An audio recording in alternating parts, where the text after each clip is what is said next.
Hey, how we doing, guys? We've got a few people in the chat already. So first, let me just say Happy New Year to those that I suppose adhere to the Gregorian calendar. Okay, yeah, I'm just checking the stream. We're all working. Let us know if the audio's okay for you guys. Yeah, all appears to be good. So the first things first, then I suppose you'll have to excuse my appearance. I'm looking a bit like a fuzzy little tennis ball. And that's because my my barber doesn't open until the 4th, so you'll have to excuse this. So yeah, okay, right. I've got a few things to go through. Some bits and bobs. What's coming up? Where we're heading with videos, that kind of stuff, and some other things as well. So I suppose the first thing that I should probably address is Gaz is in the chat. It says Wookie. Get shaved, you Wookie. Yeah.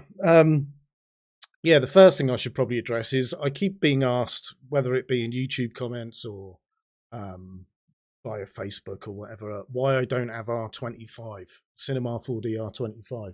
I'm actually still using R21. I had a perpetual license for that, and in fact I plan to upgrade to R25 this year. And because I was making a leap between a couple of versions, it was going to cost a pretty penny, as you can imagine. But this year was a bit of a weird one. I'm sure it was quite challenging for a lot of you guys as well. And got someone in the chat saying, "Happy New Year, man! Love your channel. Discovered it in 2016. Long time viewer. Thank you very much." Yeah, so this year has been a bit challenging. And I also chose this year to actually upgrade my rendering workflow. So before this year, I was still using physical render, and I was using pro render as well. But I thought, right, let's switch over to a big boy renderer. In the end, I chose Octane. I've had that for a couple of months now. And I also wanted to make sure that my hardware was correct. Now, I'm sure you're all familiar with the silicon chip shortage, and it pushed the price of GPUs up.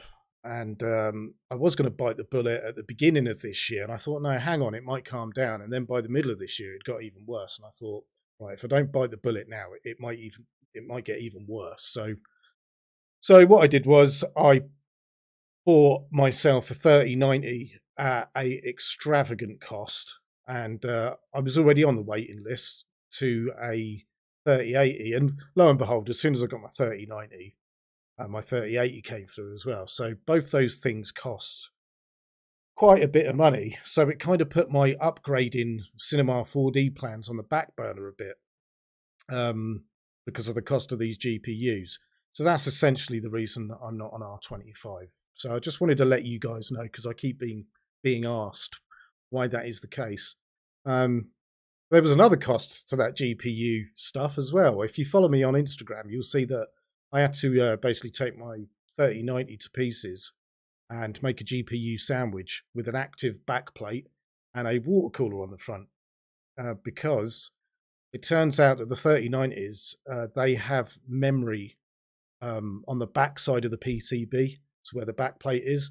And I think I was running something at full tilt one day. I noticed the amount of heat coming out the top of my machine. I thought, what the hell is going on?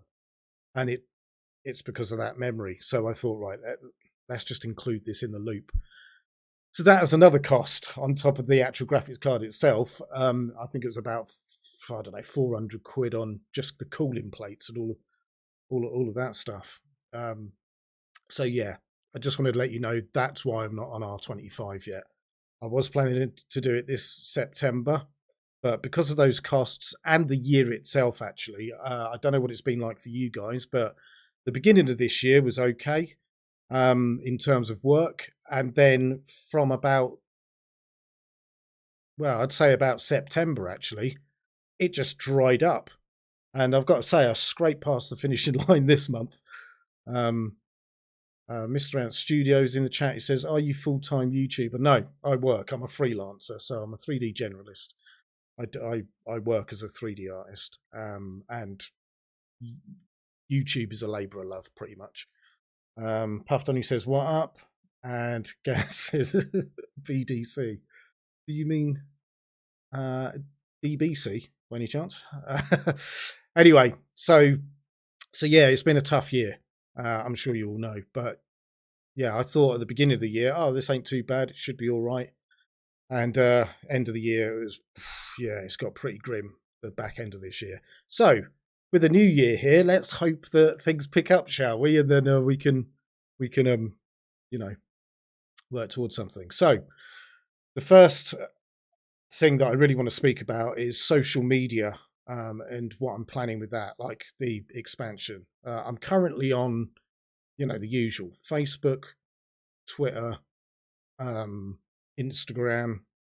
I think I'm on LinkedIn as well. I've got a company page there, but I'm becoming more and more disillusioned with these platforms because they're no longer organic. They've got algorithms that decide what's ranked up, what's ranked down. They're pushed all over the place. It's not a natural, it's not organic in any way. If you like something, you'd expect to see more of that thing. I get people messaging me on Facebook saying, I wasn't informed of your last 3 posts, even though I'm, following you and liked your page. For some reason, it's not telling me. Farid Ali's in the chat. He says, Happy New Year. I've been tuning into your channel for a couple of months now, and I must say your content is bloody amazing. That's really lovely to hear. Thank you very much. So yeah, I mean, there seems to be algorithmic interference. Like I said, it's no longer organic. My followers are telling me that they're not seeing posts. So I'm thinking about expanding my social media. So not replacing, I'll still be on those platforms, but I'm thinking of going into other areas. And this is a point that I really wanted to make. Whatever I choose to expand into, it is not political, okay, in any way whatsoever. Because if I look at, I mean, I haven't had a good look yet, but if I have a look at the platforms, the alternative platforms that are out there, and I find one that doesn't mess algorithmically or anything like that, and it just happens to be, I don't know, Getter, it's not a political statement. I know there's people out there go, oh, don't use that platform because it's right wing, or don't use that platform because it's whatever. I'm a 3D channel. None of that matters to me. So I just want to put that out there. Whatever I choose, it's not a political decision. It's based on, how it operates, basically. Speaking of which, Happy New Year. Speaking of which, what does everyone think about YouTube removing the dislike button? Because Puff Tony says grinder. I don't think they're looking for 3D content, mate. I think they're looking for something else. Yeah, what do people think about YouTube removing that dislike button? Because I personally think it's pretty bad for tutorials. Not just for me, because I don't like the fact that dislikes aren't displayed on my channel, but for you guys as well, because if you're on YouTube and you're searching for a tutorial about something, when you get your list of your search result list, it's a really, really easy and good way of telling whether a tutorial is any good or not. You could just look at the like-dislike ratio and you can go, oh yeah, that's probably a good one, or that's probably a bad one based on the dislikes. But now you don't get to see those anymore. I should imagine that's going to cause a bit of an issue for you. And also, there may be unintended side effects of them removing the dislike button as well. Do you remember the Wild West days of YouTube where people were making like troll tutorials about how to fix like a computer problem, and they were telling people to do something like delete system 32, and they had people bricking their computers? Well, those kind of troll tutorials were a thing of the past because you could see that there was a huge amount of dislikes on them, so you'd know that what they were saying was probably bunk or bullshit. But now, without the dislike button, we're probably going to be in the golden age of bricking people's machines again, which is going to be funny, isn't it? So yeah, there is that. So what else have I got a list here, by the way? Social media expansion. Oh yes, so there's another thing that I wanted to talk about social media. Just looking at the chat quick. There's an add-on to Chrome to bring back the dislike button. It's hard to pick a tutorial without it. Yes, you are completely right, actually. And in fact, if I open up my browser, let me choose to share my screen. There we go. I've actually got that. So if I go to my channel and choose one of my videos, I'll just pause it so you can't hear it. You'll see that my dislike button is being displayed here. And Gaz says I'm going to do that. I gather he's referring to the troll tutorial videos. Yeah, so you can see my dislike button here. And I've got 0 dislikes, which is nice. So any trolls in the chat, feel free to go dislike that video.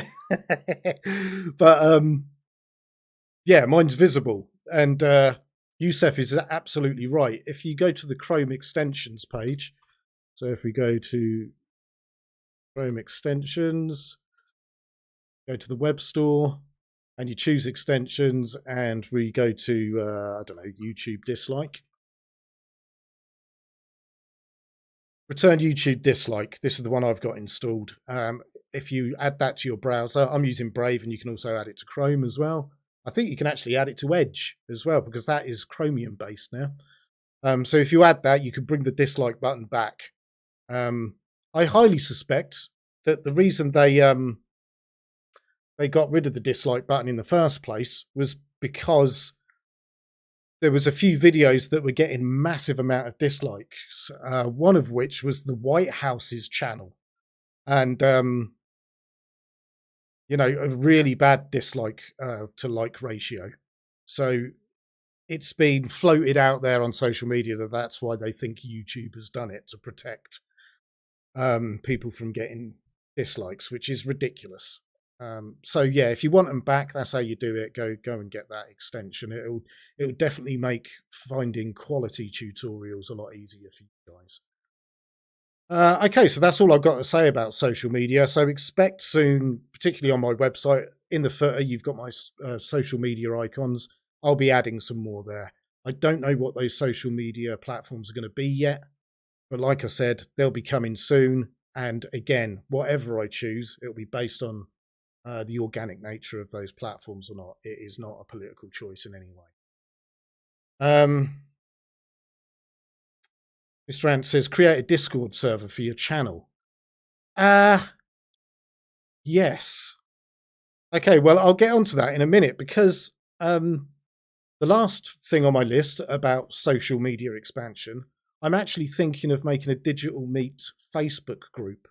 I know I've got a page, and you can actually post there, but I was thinking it might be good to make a Facebook group, because what would be great is to set up a Facebook group where people can share not only their work, but their tutorials and all the rest of it, but also try and keep it free from spam. Because I've had an issue.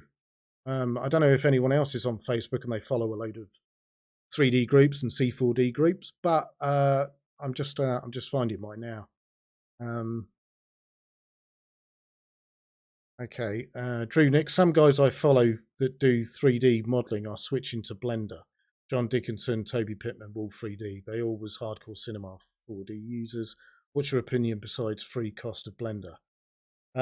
Christian Z says, depends on the number of users for this topic. There is still a large audience on YouTube, Facebook. And that is a name I can't pronounce. It says, why do you choose Redshift over Octane? Why didn't you choose Redshift over Octane? It seems like Redshift is really suited to large groups that are sharing assets and stuff like that. And I'm a one-man show, so Octane seemed the best fit for me.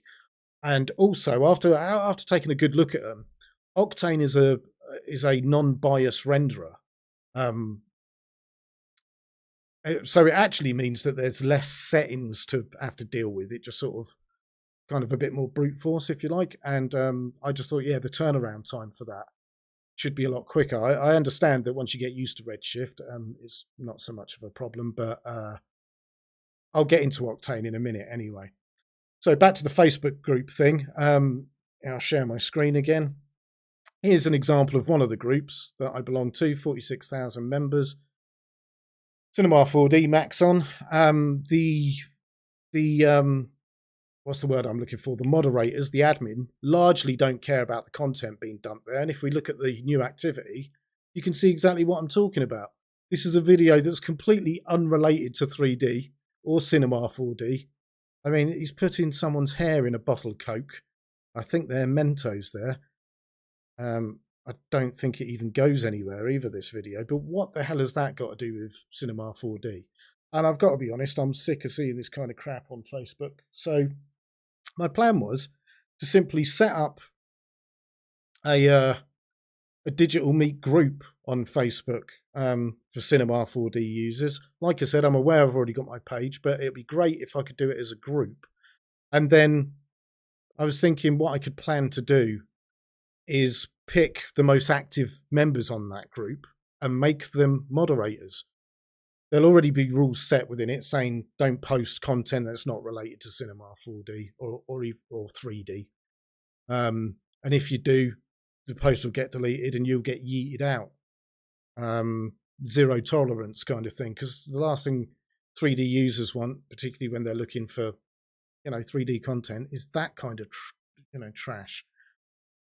So yeah, I think maybe setting up a group on Facebook, a digital meet group, and then handing over the reins of it to the users would be a good idea. Let us know in the chat, and even in the comments of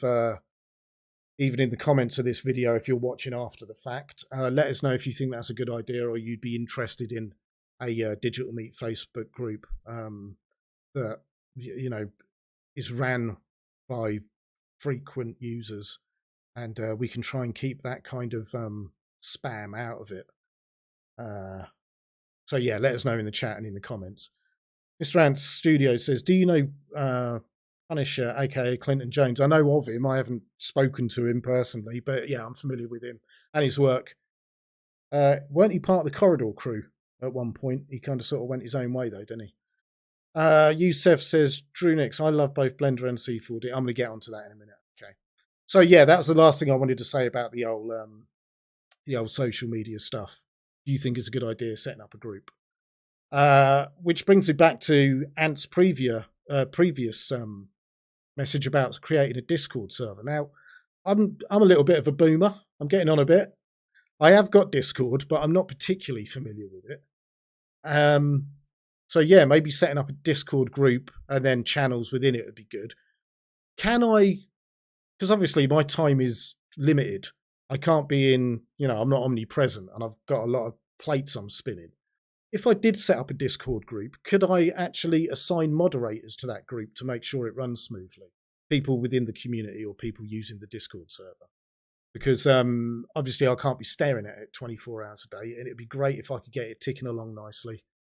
That'd be great. Why isn't there many detailed tuts on C nodes? Are you talking about my tutorials? Well, that would be mainly because of something I addressed earlier in this stream, is the fact that I'm still using Cinema 4D R21. It's been a rough year, like I said, and I had some expenses that I just couldn't put off any longer. Mr. Ant Studio says, yeah, you can add moderators. Okay, well, that's something that I might branch out into then. Can I put links to a Discord server in the footer of my web page? Because I know it works on invites. Can I just add a join button, or I suppose you could make that the invite button, couldn't you? Like I said, I'm a boomer, so I'll have to look into this more. So yeah. Mike D says, do you have any scene organizing tricks to make animation work faster? I do medical animation and can easily get to 2 FPS after a few minutes of working. I have a powerful CPU and GPU. C4D is slow. Yeah, there are things you can do. You can do level of detail stuff. In fact, I've already got a video on that.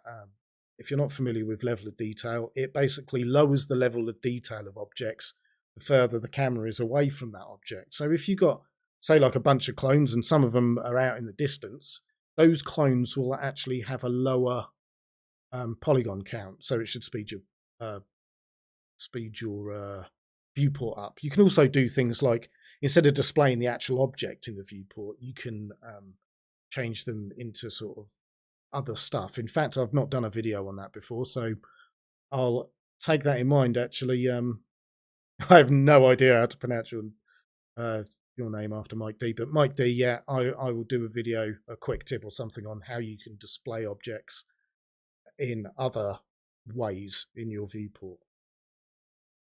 Mike D says, yeah, it's mostly cloners. Okay, yeah, I'll have a look into doing a video about that. I'll make it a quick tip or something. Christian Z says, please don't make NFTs. I haven't done yet. I mean, it could be a source of income for me if I did actually, and maybe then I could upgrade to R25 and get you guys some nicer content. So maybe it's worth looking into. For scene organising tricks, check weight loss for Tim Clapham. That is a good idea, actually. He knows his shit, that guy, and he's pretty good. Farid Ali, I was on Redshift, then moved over to Octane because of the overwhelming amount of options too. Plus, there's an Octane blockchain render thingy. Yeah, that's right. They've got like a cloud renderer that works on tokens, so that's good. That sounds like it will come in handy for the likes of us that don't have super duper 3090s, but get to use other people's graphics cards. Yeah. Mr. Ant Studio says, yeah, why I asked about Clint. He has a Discord where he conducts weekly 3D challenges. Some channel he and moderators have permission and kick out if someone is spamming. Yes. Okay, well, yeah, I'll take a really good look at that then. You guys can help me and drag me out of my boomer ways. That'd be cool. All right, so that is the social media stuff that I wanted to get out of the way. Next is support, and I'll try and get through this quickly. Don't roll your eyes. I'd like to increase support, as it means basically more content creation and more time. So obviously, the more that the channel's supported, the less time I have to spend working, which means I can spend more time creating content and digging into all kinds of different stuff. Plus, if the channel's supported, it means that I can branch out into other areas. If people sort of go, oh, can't you do a Turbulence FD course or something like that, I can go, yeah, no problem, because the channel's bringing in the moolah, so to say. So the things that I want to talk about support, currently you can support, if you go to the website, there's a donate tab, and you can I think you can do it directly via the website. So credit or debit card, if you want to chuck me a coffee or something. You can also do it via Patreon. I think there's a PayPal button as well. Now, I asked a little while ago I did a poll in the YouTube community tab. I said, is there any reason that you wouldn't support me on Patreon? I can't remember how I worded the question, but a lot of people were saying I don't like the platform. So with that in mind, what I'm planning to do is set up something separate from Patreon, because it seems like there's a few people that would like to support me but don't want to use Patreon as a platform. So what I'm thinking of doing is setting up a subscribe star for those people that do want to do that kind of thing but just don't want to use Patreon. Let us know what you think in the chat or in the comments. I'm just trying to make as many ways for people to support if they wanted to, but maybe don't like the options, basically. So yeah, I'm thinking about doing a subscribe star. I don't know what other options are out there, actually. There might be better options, so I'll have to do a bit digging, but it seems to be that subscribe star is a sort of a popular alternative to Patreon. I've been given the option as well, and I don't really know too much about this, but you guys can tell me what you think about this. I've got the ability to turn on something called a YouTube join button. So yeah, I'm toying with the idea of turning that on. I don't really understand what it means. I've got to look into it, but it seems to me on the face of it that a join button will appear below my videos, and if you want to join, you pay a couple of quid a month, and I think it gives you access to channel dedicated emotes and emojis and that kind of stuff. And I think you can even say that you get content a little bit earlier or something like that. if that is the case, what I might do is make it so I upload a video and it remains unlisted for a couple of days, and anyone that uses the YouTube join button or is on Subscribe Star or Patreon just gets it early by a couple of days. Okay, so what else is on my list? I was asked about merch as well. I toyed with the idea. In fact, I think there's a link to like a Redbubble somewhere, but I don't like the fact that it's a third-party platform and it's away from my website kind of thing. And I ordered one of the t-shirts myself, and it was all right, but it didn't last too long. Do you know what I mean? It started to get a bit scratchy after a few washes. So if I was going to do that, I would want any merch to be sort of like quality stuff, you know.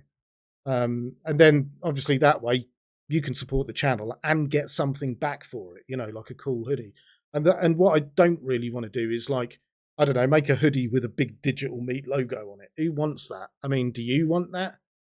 Probably not. So I think that by sorting out some actual cool designs sort of based in the 3D realm,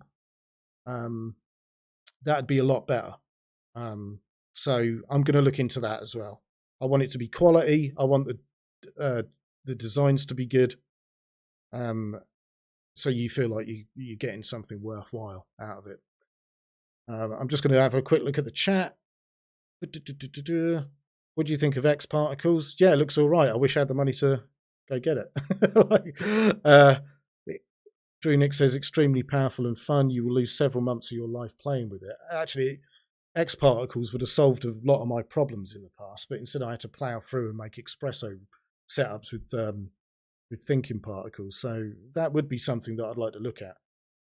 We also need tuts about motion tracking in C4D. I've actually got a really popular one on my channel. Actually, if you go to my channel, hit the little search icon and search motion tracking, I've got a tutorial that's about an hour long. It's quite old now, though. Maybe I'll update that tutorial. Actually, that could be an idea. And I've got one about object tracking as well. So yeah, that's good. Right, next thing on my list. Oh yeah, I wanted to give a shout out to a couple of long-term Patreon supporters, Jamie Easter and Philippe Michel. They've been supporting me since 2017, non-stop, without a break. So I thought they deserved a bit of a name check. So thank you very much, Jamie and Philippe. Thank you very much. And I wanted to say thank you to my viewers as well. Just thank you for watching my stuff. I mean, I just put it out there because I thought, yeah, it'd be cool, and it kind of a labour of love. And it's really great to see the feedback that I get in the comments of these videos. It's always nice, overwhelmingly. It's like, thank you, this is great, it couldn't have come at a better time. You know, all that kind of stuff. It's always positive.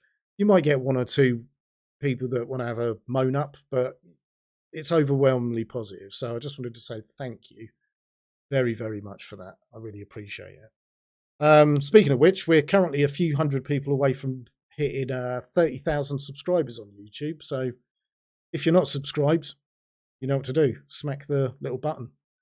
So cheers for that. Why do you think Cinema 4D doesn't improve its particle system? It honestly is not that great. It is not that great, but who knows what the future holds. I think they're concentrated on other places at the moment, which we're going to get into in a minute, actually. I've got a couple of bullet points here that I wanted to go over. Not only about Cinema 4D, but stuff that I'll probably be doing. So first of which is HDA to Cinema 4D. If you don't know what I'm talking about a Houdini digital asset. Now, at one point, what you could do is, in fact, I'll show you. Let me open up Cinema 4D. I'm a little bit hesitant to do this because I'm scared it'll crash my drivers. Fingers crossed. Pray for me. Oh, it's asking me to sign in anyway. It's obviously booted me out. I don't know why. Okay, we'll forget about that one then. Yeah, in Cinema 4D, if you go up to the extension drop-down menu, it'll ask you to... There's an option in there for you to download the Houdini engine, or at least there was. I'm using R21, so there is an option to do that. I think they removed it. So what did you have? You had R21, S22. I'm not sure if it's in S22, I think it was removed in R23. So I did a couple of videos about this, HDAs in Cinema 4D, and I actually covered a few HDAs that you could bring into Cinema 4D and use it. Use Houdini digital assets. Well, Cinema 4D has seen clear to remove that functionality. You can no longer get the Houdini engine within C4D, so you can't actually load HDAs into C4D any longer. And I should imagine the reason for that is because of Maxon. They've got in Cinema 4D, they've got something called capsules. So I should imagine they're doing their own thing. That'll be kind of replacing HDAs. So with that in mind, I'm going to be deleting those HDA videos, the HDA playlist, and getting rid of it as a category on my website because it looks like it's defunct. So there's no point continuing any further with those. And there's certainly not any point keeping the videos up because it just confuses people. People go, oh, I can't find it in Cinema 4D. And it's like, yeah, you won't. So I'm just going to get rid of any confusion, I'm just going to delete them. The name that I can't pronounce in the in the chat says, fun fact, hit Shift C, then type chess to play chess in C4D. You say fun fact, I've already done a video about this. If you go to my blog playlist, I did it in there and show you how to play and all that kind of stuff as well. Okay, so moving on from HDA, Sketch and Toon. I'm sure you're familiar. Let me take a drink first.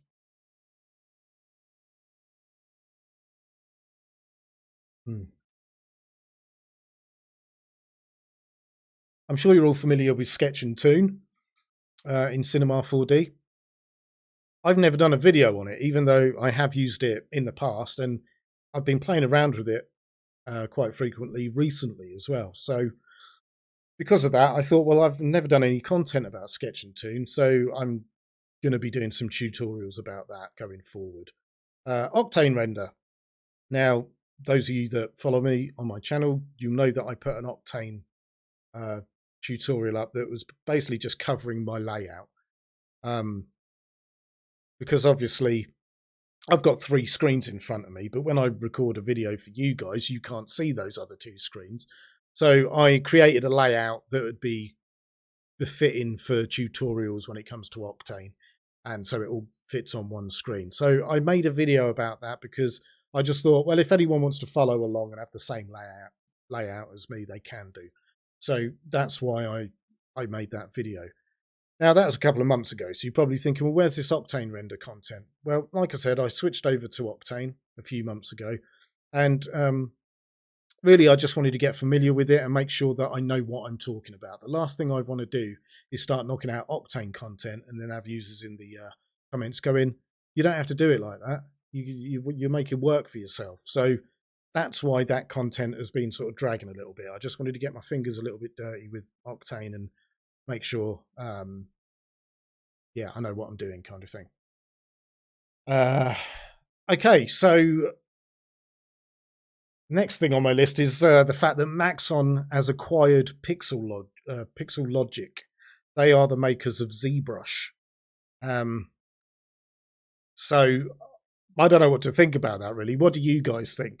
What do we all think? Let us know in the chat. Let us know in the comments if you're watching after the fact. It's a bit of an interesting one because on one hand, it's like, oh, nice. Maxon have bought ZBrush. So the assumption there might be something like, oh, that's good. Maybe they'll incorporate, aspects of ZBrush into Cinema 4D. Maybe they'll integrate that stuff into their sculpting tools in Cinema 4D. I'm not sure, actually, because I assumed the same thing about Redshift. When they bought out, when they bought out Redshift, I just thought, oh, they'll probably do what Autodesk did because Autodesk bought out Arnold Renderer, and they almost immediately incorporated it into 3ds Max and Maya, I think. Don't quote me on that. I don't use Maya. So yeah, a lot of people just assumed they'd incorporate Redshift into C4D, but as of yet, they've not done that. So I doubt very highly that they'll incorporate ZBrush into C4D. In fact, they're more likely to incorporate into their standalone iPad sculpting tool or something. So we'll just have to see how that goes. But the other side of that is, what are they going to do about pricing? Because I think in the past what they did was, for perpetual licenses, people that were saying, yeah, I want a perpetual license, officially they said on their webpage that they'll support updates for like 1 year. But in actual fact, that they just didn't charge for updates. Anyone that bought a perpetual license, they were just like, yeah, have them. I think those days are coming to an end. So, with Maxon, who knows? I don't know. I'm speculating, but I've got a feeling that if Maxon roll that into their little pricing structure on their website, yeah, I think some current ZBrush users might be looking at it going, what the hell? So I think there might be a bit of an upset with current users there. Who knows? They might not. Who knows? They might just go, do you know what? We own ZBrush, but we're going to let it operate as a separate entity. We're not going to get involved or stick our noses in. It seems to make money, so just let them get on with it. Who knows? Right, let's have a look at the chat quick. This guy whose name I can't pronounce, could you spell it phonetically in English? Because then at least I can try and say it. He says, do you have a reel? I did, but it's a difficult one. I did have a reel, but because of the work was under NDA, it was kind of internal to the kind of work that I was doing. So yeah, you're right. That's probably something I should think about doing. Although, I don't know if you guys have seen my CV. If you go to my website and go to the About page, there's a button for my CV, and it's actually the first page looks like a regular CV, but quite colourful. And then the second page, you realise the CV is like a miniature city. So I thought it'd be a good idea to sort of do it. My CV is like a showcase of work as well. So I've got that. And also my YouTube channel actually serves as a sort of an advert for me, if you like. It's weird because, someone will ask about my experience. So I run a YouTube channel doing education on this stuff. And they look at it and go, oh, yeah, he knows what he's talking about. So, yeah. But you're right, I should probably do a reel. Andy says they will destroy it. I gather he's talking about ZBrush there. So, yeah, who knows? Who knows? Ayan Kumar says, can you do a tutorial on RealFlow, Bear or Cola commercial breakdown? It can help people look at Cinema 4D from a commercial standpoint. Beer. Yeah, that's what you meant. Right. Okay. Yeah, I suppose I could. I mean, if you go on my channel and go to playlists, I've done a RealFlow playlist. So it basically outlines all the skills you'll need to do what you're basically talking about. If you're talking about a pour from a bottle to a glass or something like that, all the information you'll need's in there. He also says, thank you. Andy says, as they do with every other software, forcing everyone to their subscription models. Yeah. Matt Dog says, yes, I was disappointed that Redshift wasn't incorporated into Cinema 4D. Probably the same as ZBrush. Yeah, possibly. But then again, who knows? They could have, I don't know. I was going to say they could have learnt their lesson from ZBrush, but they probably haven't, because it probably turns out that the revenue generated from ZBrush is fantastic for them. So who knows? Okay, moving on. Blender.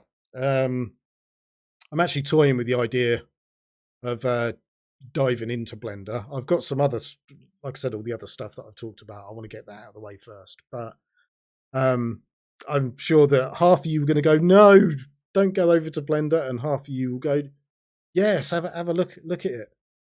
But don't worry, even if I do have a good look at Blender, I've got no designs to move away from Cinema 4D. So again, it'll be an augmentation, if anything. And don't worry, my channel won't be suddenly changing over to a Blender channel. But what you might see, if I'm impressed with what I see and think there's some, it's worth looking at, what you might see is Blender tutorials appearing on my channel alongside the already existing 3D stuff that I do. So don't worry, C4D won't be replaced, but it might just be an extra thing that I do. I had a good chat with John Dickinson the other day, and as you know, he's moved over to Blender, and he was singing its praises. And I said, well, I might come and pick your brains then. And he actually give me some good resources to look at when it comes to Blender, because apparently, you know, they deal with things in a very different way. So it might be hard to get your head around for a C4D.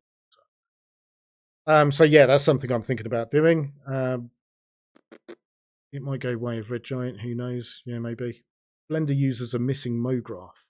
Yeah, but they've got something else, haven't they? I don't know if it's quite as good. Again, I haven't looked into Blender yet, so that's something that I'll be doing. But like I said, that won't be till after I've done a lot of the stuff that I've already talked about.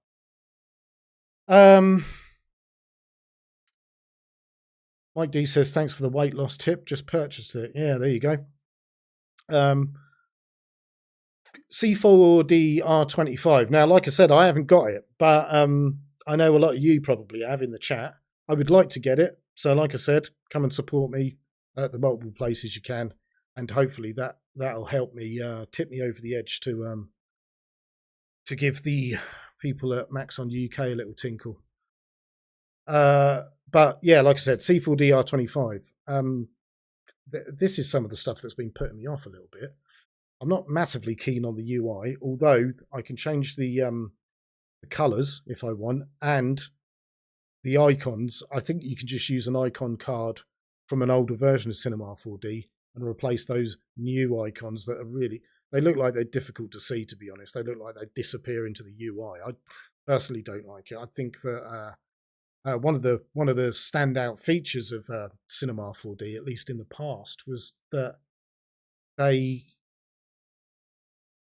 one of the standout features was that you could find what you were looking for almost immediately. Everything was color coded. I mean, it still is color coded, but they've tried to make it all slick and trendy and everything. But it just makes it harder to work, in my opinion.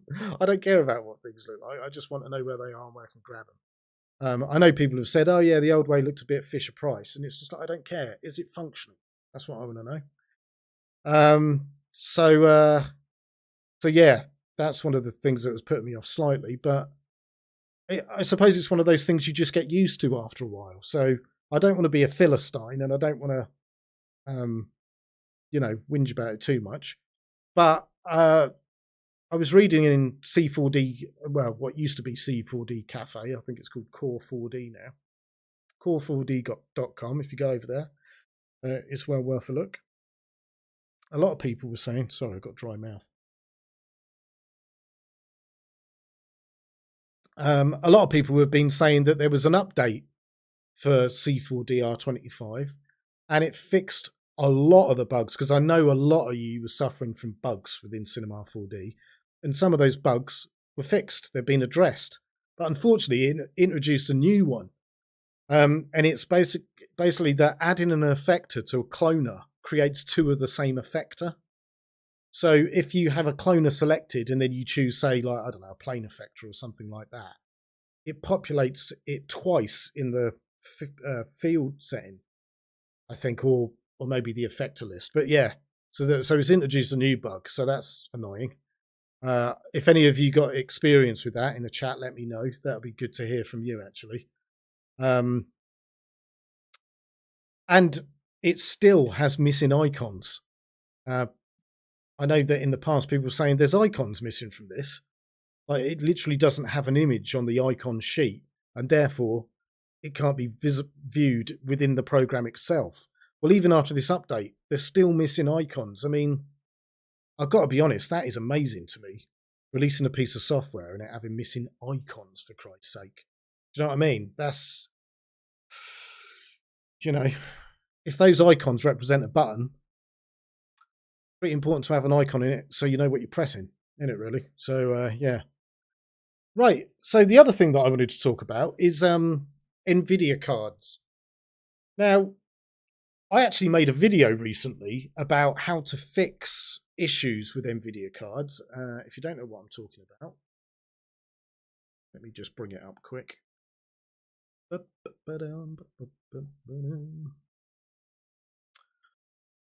Come on.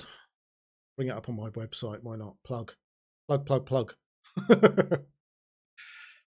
Let's have a look at the chat. R25 is bad with video drivers. At least that's been my experience. I'm sticking with R23. Are you finding video drivers okay with R23? And also, what card have you got? Have you got a 30 series? You got a 20 series? Matt Dog says R25 new interface has drastically reduced my productivity for now. The name that I can't pronounce says hope C4D had a marketplace like Blender. Yeah, possibly. Who knows? Who knows if that would be a good idea or not?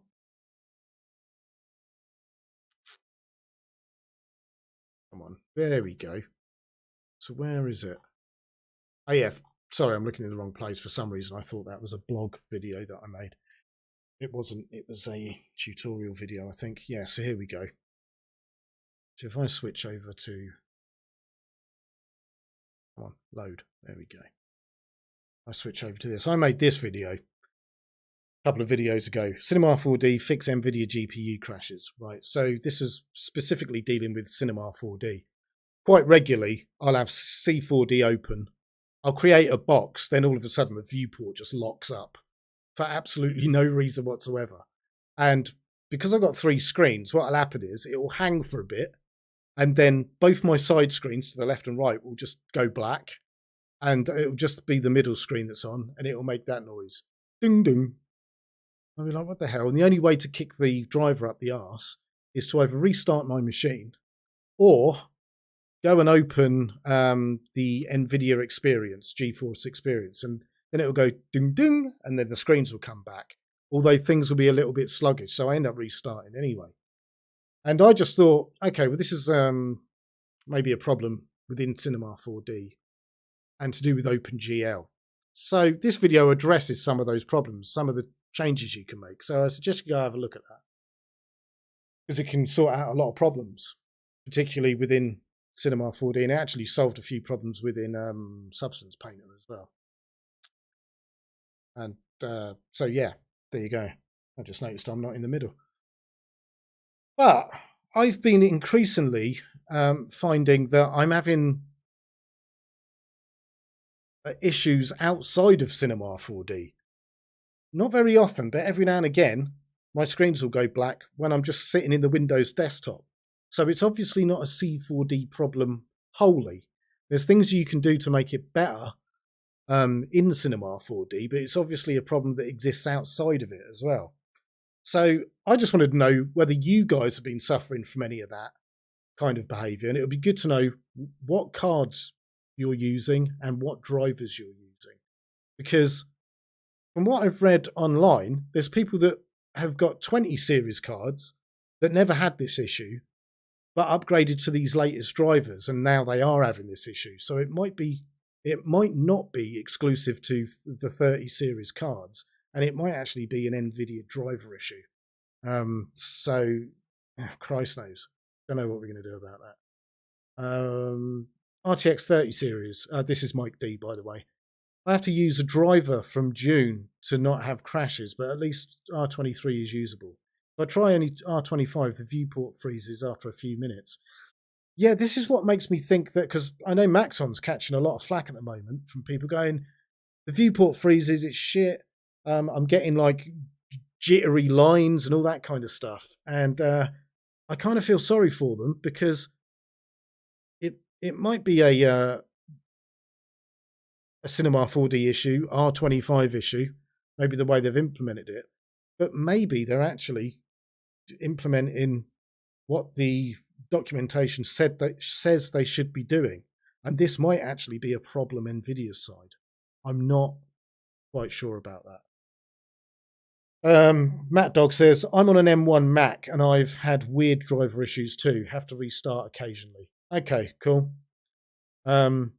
Same jittery lines. Okay, that's interesting.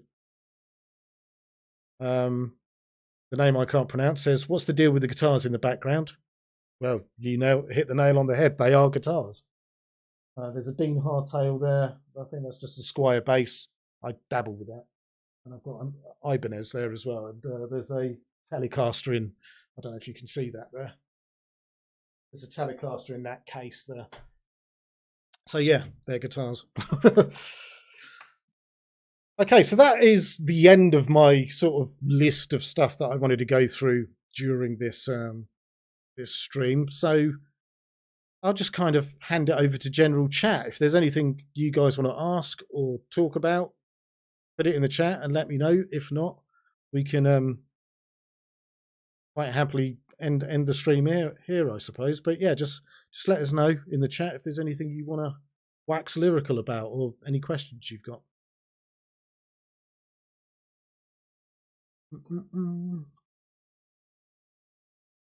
I'll give you a couple of minutes and then I'll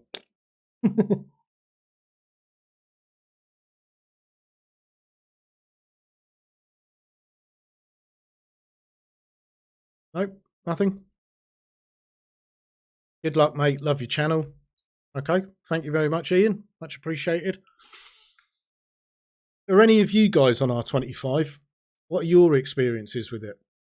Because I'm actually beginning to wonder whether, even if I could get that money together to upgrade to R25, I'll be doing it perpetually, by the way.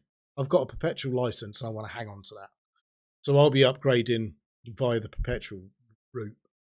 But I'm actually wondering whether it's worth it or not because of the problems that people are saying that they've got with R25.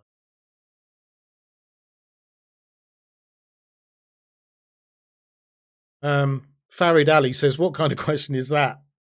Name he can't pronounce. They are obviously guitars.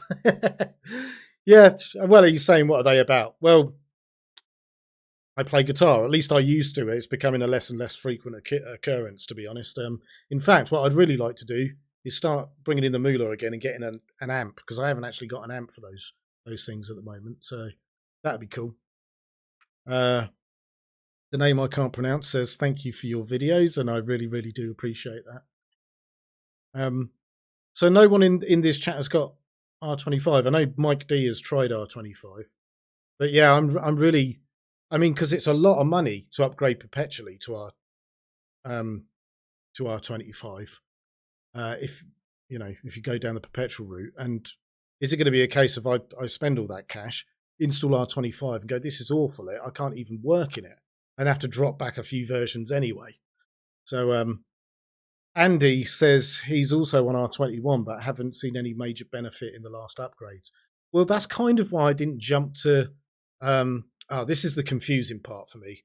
I'll tell you what, it makes me wonder whether Maxon are biting off more than they can chew, because they're taking on all these other companies that they're buying, and they've ramped up their release cycle to twice a year now. So you get the S release in June, July, and you get the R release in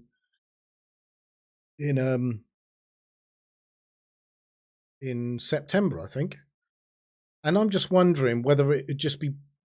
It made much more sense when they were releasing once a year, and the number that it went up by actually matched the year. If you know what I mean. It was easy to keep track, but so it went R21, S22, R23, S24, and now we're on R25. So so yeah, I missed out the S1 because I thought I'm not interested in the subscription anyway. So I missed out on S22. And then when R23 came around, I looked at it and I went, there's not enough there for me to want to upgrade, particularly on the perpetual path, because they told me I was going to have to pay through the nose for it. So yeah. I got R25. I think it's amazing. I pay monthly and it's affordable. Yeah, you say you pay monthly, but aren't you tied into it for a year? So even though you pay every month, you can't just stop paying and just lose access to it. You've got to then, if you say I don't want it anymore, they will make you pay the remainder of the year, right? You're tied in for 12 months. Am I correct in that, or have they changed their pricing since I last looked? Baba Vass says, what are your expectations from the C4D new node and using more cores? Well, they are trying to multi-thread a lot of the stuff within it. So maybe that accounts for the issues that people are having in there, because obviously it's not something they've done before. When you say new node, are you talking about the new node, object node system? I gather that's what you're talking about. I can't really say too much about it because, like I said, I'm still on R21. It looks nice. I've seen a lot of videos on it and I've watched their live streams and stuff. But I haven't had a chance to play with it myself. Mike D says, I use R25 dynamic placement, then send the result to R23. Luckily, it's backwards compatible, but I would not dare start an actual project in R25. Yeah, that's what I'm worried about. Andy says, oh, yes, that's just confusing. I'm guessing that he's referring to the Cinema 4D numbers there. The name that I can't pronounce says, just download it from CG Peers, wink, wink. Digital Meat can neither condone nor stand by that statement for obvious reasons, so I will just move on. Baba Vass says, yes. I don't know what you're saying yes to. Probably something I was saying a minute ago. Yeah, so so R25 then. Do you think I should just wait for the next version then? We'll have S26 in June and then R27. See, by them numbering things this way, it's a bit stupid because we're going to be at fucking R56 in like a couple of years. Do you know what I mean? Like it shoves the numbers up too rapidly now. I think there should be a better system for that. But yeah, who knows?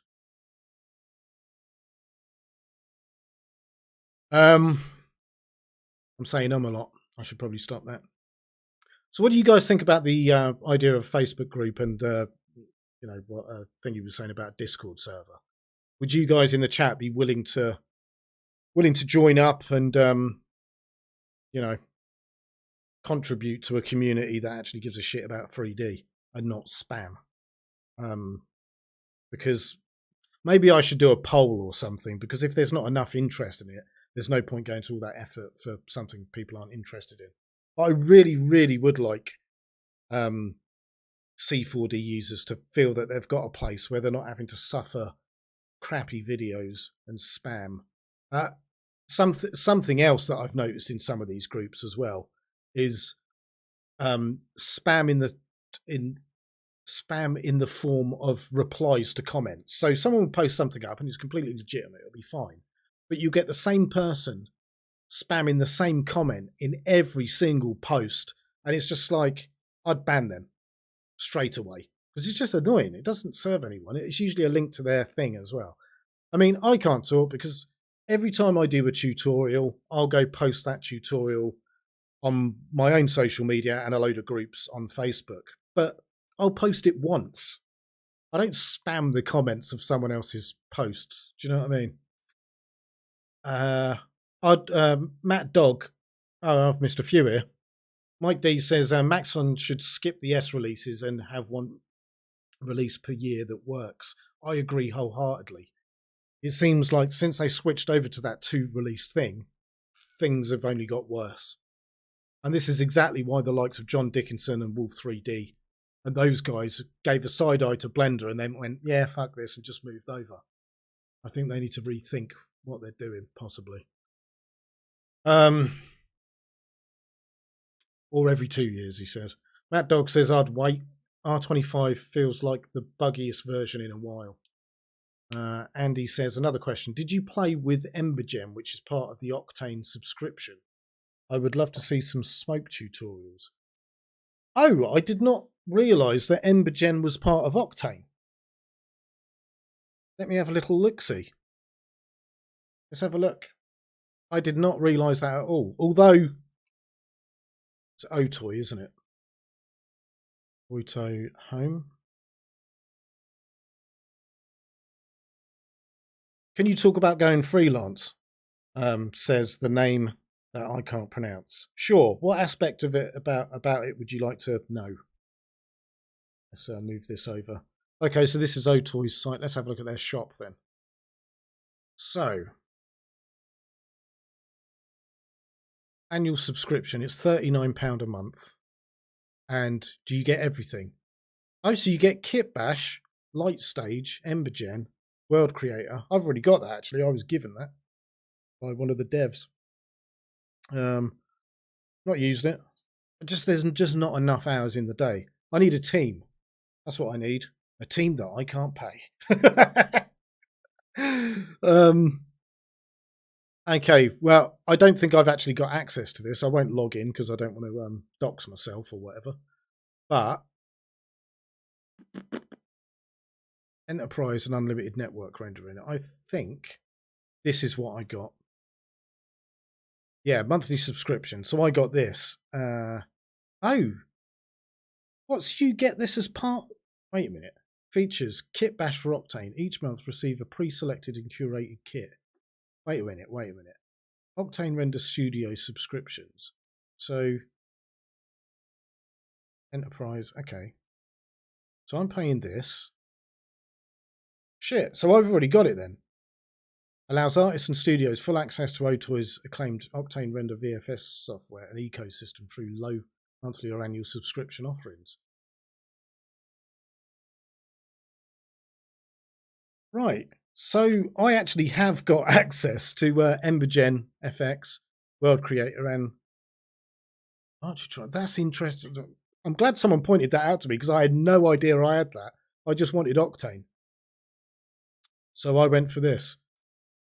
Kit Bash 3D for Octane, Embergen FX, World Creator, Architron, polygonal NURBS and Boolean modeling creation system for advanced interiors, exteriors, and architectural visualization. That's great. Light Stage Metafaces are Academy Award-winning digital human scans with new sets releasing each month. I'm not particularly a huge character guy, to be honest. RT Core and MV Link support. Yeah, okay. Octane X. I gather that's for Mac. Yeah, it is. RNDR cloud rendering. This is the thing that you were going on about earlier, wasn't it? About the sort of what's the word I'm looking for? I was going to say Bitcoin, but it's not. It's like token orientated. What do you call it? Decentralized rendering. Yeah. Let's go back to the chat. Oh, is it also World Creator? Yeah, it came with World Creator too, but they discontinued it, which sucked a bit. Ah, yes, it is part of your subscription. Check out the download options. Yeah, I would. If I was logged in, it'll probably just tell me to log in if I go to download. Oh, yeah, okay. So, right. So if I say operating system, Windows, version, whatever. So, okay, so that's the Octane Render Studio. Sculptron, World Creator. I don't know what half of this stuff is actually. So what is Sculptron then? Okay, well I'll have a good look into this when I'm not on stream because it's probably quite annoying. You lot watching me do this. Let's zip back to this. Gotta go. Excellent videos. Keep up the great work. Thank you, Matt Dog, and thank you for coming into the stream as well. It was great having you there. Thank you very much. Caligula 569 says Happy New Year. Happy New Year to you, brother. And it sounds like you're going to be fed grapes with a name like that. Very good. Yeah. So, what did the name I can't pronounce want me to talk about going freelance? I went freelance in 2018. I actually worked for a. Oh, sorry, I've just hit my mic. I actually worked for a large corporation in England called Babcock International, and I worked there for quite a while. It's work that I can't actually talk about because it fell under NDA and the Secrets Act, actually. So I can't tell you anything about the kind of work I was doing there, only that it was 3D. So yeah, I worked for those for quite a while, and it wasn't always that company. It was a smaller company previous. Then it got bought out by Babcock, and then towards the end of 2018, a woman in a suit strolled into a development floor and said, "Yeah, this is all going to go. It'll be made redundant." And I was like, "Oh, good to know." But I'd been there for quite a while, so it meant that I was going to get a little bit of money when I left, and I just thought, well, if I was to go freelance, now would be the time to do it. They always say, actually, that if you're thinking about going freelance, it's not going to be smooth sailing from day one, obviously, unless you do some major planning or whatever. But they always say, make sure that you've got about 6 months worth of money in front of you in terms of, paying your rent and feeding yourself, that kind of stuff. So the cash that I got from my redundancy actually covered me for that. So I thought, well, now's the time to do it. So I did. And it was a weird one because initially I got work instantly and I thought, well, this isn't very hard, is it? And then after that job was over, it just died on its arse. And the reality of it then set in. And it is a learning experience. Excuse me, I'd never run my own business before. I'd never freelanced before. So there was a learning curve there about the way to go about things. And anything else? Looks like the chat's quieting down. So I think if there is nothing else there, I'm going to shoot off. Expect new videos to be coming in the next few weeks and changes to, like I said, in terms of social media expansion, maybe setting up a group on Facebook. None of you let me know about that, actually. So let me know in the comments after the stream's finished. That'd be really good to know if there's an actual want for a group there.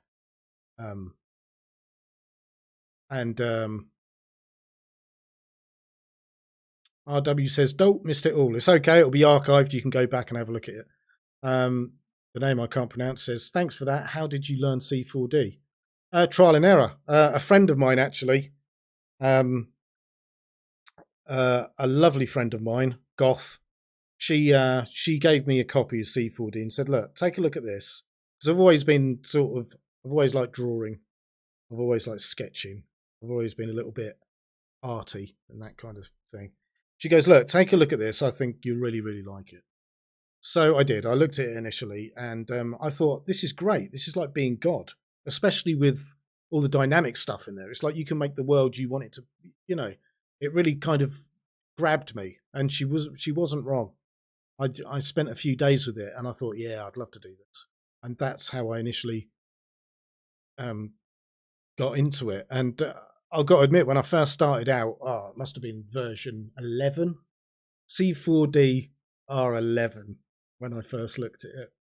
And I watched quite a few of Nick Campbell's tutorials when he was just starting out at Grayscale Gorilla, like proper back in the day, And then I learned it to a point where, I was still suffering from imposter syndrome in 2015. In fact, I still am now, to be fair. And I just thought, you know what? I think I could start making tutorials maybe, because I was looking at what was out there. And with the exception of a few people like Nick, a lot of the tutorials were people saying, right, now press on this button. And it's like, yeah, but why are you pressing on that? What does it do? And I thought, you know what? And after doing a bit of digging about what they were talking about, I finally found out the reasons. And I thought, you know what? Maybe I should make a tutorial to explain why that was being. So I just wanted to make tutorials that were clear, concise, and laid out. And my initial reasoning behind making those tutorials wasn't because, hey, I'm going to be a big YouTuber and all that kind of thing. I've got a memory like a sieve, and there's a lot of information to take in when it comes to Cinema 4D. So I was essentially making tutorials for other people, but it was also serving as a library of stuff for me. Every now and again I'll go to do something and go, oh, wait a minute, I made a video on this, and I'll look at my own channel. So, yeah. Thanks for that. How did you learn C4D? Oh, yeah, so that's how I started learning. And that's how I started out doing that stuff. Healthy New Year. You too, Babavas. Appreciate it. Thanks, by the way, you saved me on a number of jobs and helped me out. Great. That's really good to hear. It's really nice that these videos help you guys out. Your tutorials are definitely a cut above the rest. That's very sweet of you to say. Thank you very, very much. That's really nice. Okay, I think I'll leave it there then. I think you guys have, if you had any questions, you'd have asked them by now. So I think I'm going to cut it off there. But like I said, expect to see some changes when it comes to social media, the group stuff, branching out to other social medias, and the types of content that I'll be making going forward. Oh yeah, and the support stuff as well, expanding that. I'm also toying with the idea, because currently on Patreon, the way I've got it set up is there are no tiers, there are no goals, because I just didn't want to overcomplicate it. If you wanted to go there and chuck me, the amount for a cup of coffee every month, you're free to do so. There's no barriers to that. But I'm wondering whether I should put tiers in there or something, or like goals or something like that. Let us know. Let us know what you think in the comments. And yeah, I suppose that's it. And I'll see you for the next tutorial. See you later.